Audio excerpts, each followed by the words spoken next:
What's going on, RC hobbyists? Thanks for tuning in. Today, we're taking another look at the H10 Optic from Vanquish. It's their new RTR buggy release.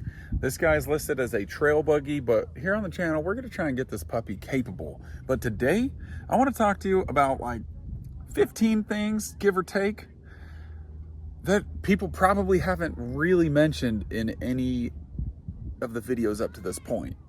But let's do it while we drive. Okay, the first thing to notice before we drive though, okay, you know about the pocket here. It's freaking awesome.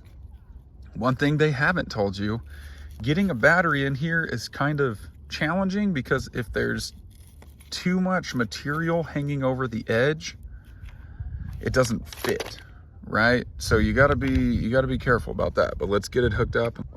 Oh, we're spoiling you guys, okay? Another thing, before we hit the rocks, you can see my little clip here. It is a pain in the rear end to get these things out without the extra little tag. I don't know if it's just my fat fingers, but adding this little tag makes this far easier to get to. All right, so it's not 100 degrees today, and so we got a lot of people out here on the rocks. So I'm putting my big boy pants on to bring you this video. We're gonna be talking, even though there are people around, and it's gonna be awkward. There's no way this is getting that. Yep. Give it a little help up here. So you can see, this is not a box stock optic. We've got the Fusion SE in here, as well as some Trio beadlock wheels, and the Vanquish dual stage foams that come stock with the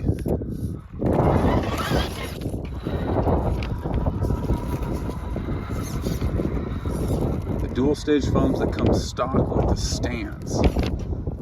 I think these will be a nice performance upgrade on the stock stuff. Dude, those stock foams, that's another thing that nobody tells you. Those stock foams are like stiff, dude. They feel like the inner portion of a dual stage foam. That's how stiff they are. I don't know if this climb's gonna be possible.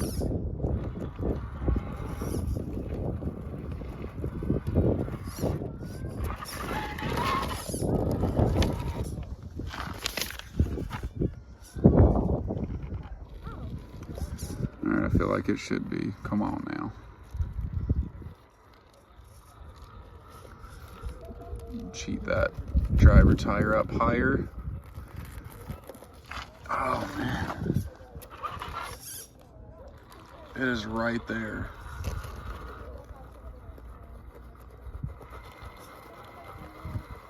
Come on, need that sidewall to pull me up.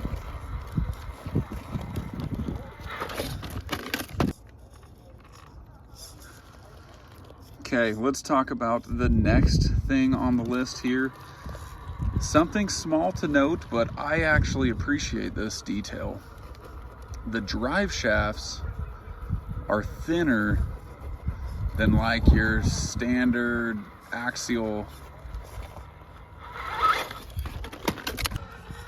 drive shafts. They're a little bit thinner, which, you know, they don't need to be so bulky.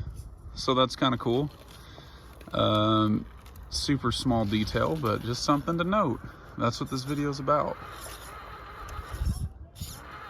Now these are the stock tires. We've just got new foams and new wheels.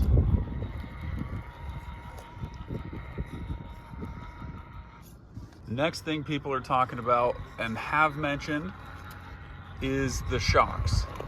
These are a common shock, apparently, for Vanquish. I've never had a Vanquish rig, so this is my first time with them. I did not have any leaking issues, but other people have mentioned that.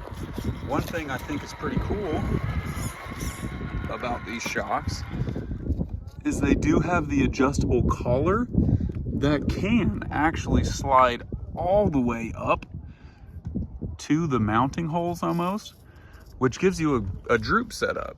So I lowered this thing probably a 1/4 inch just by adjusting those. So that was pretty cool.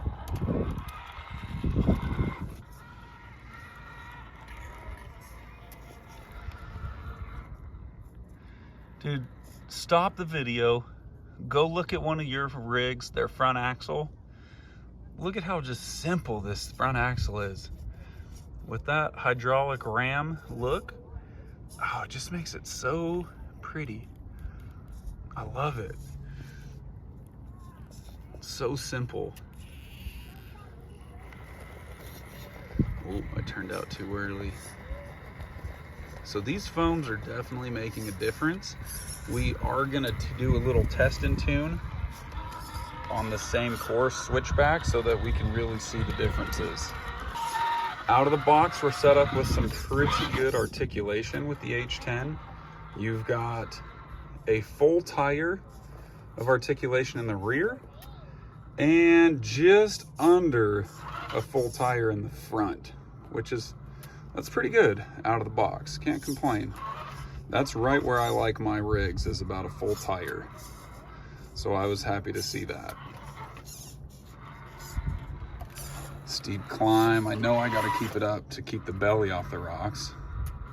Let's see if we can get it. There it is.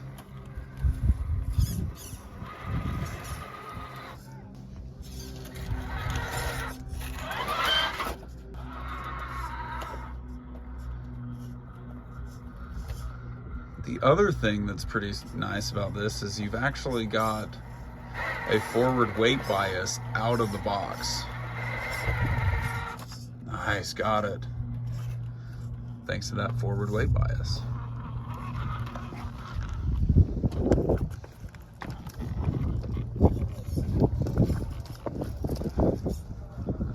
So if you hold the rig at center skid, it does have a forward weight, which I was pretty surprised.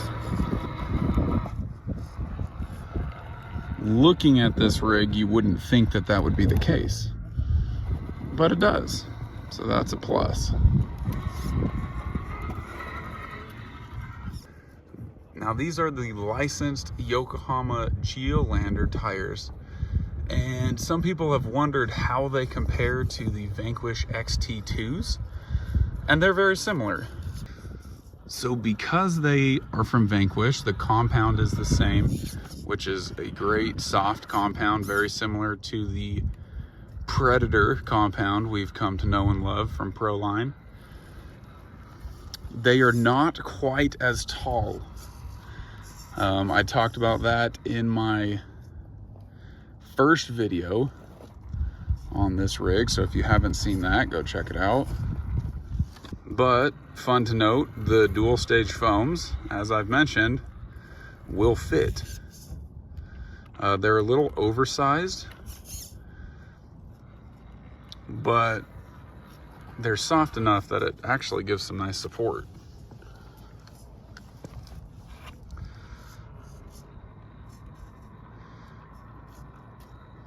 Nice, nice. This is a fun obstacle right here. Now this trail that we're running right now is called Link Riser. And the reason it's called that is because when I broke this trail open with my Red Cat Ascent, I actually was also testing a 3D printed link riser that I had designed myself, and I snapped it. So that's how this trail got its name.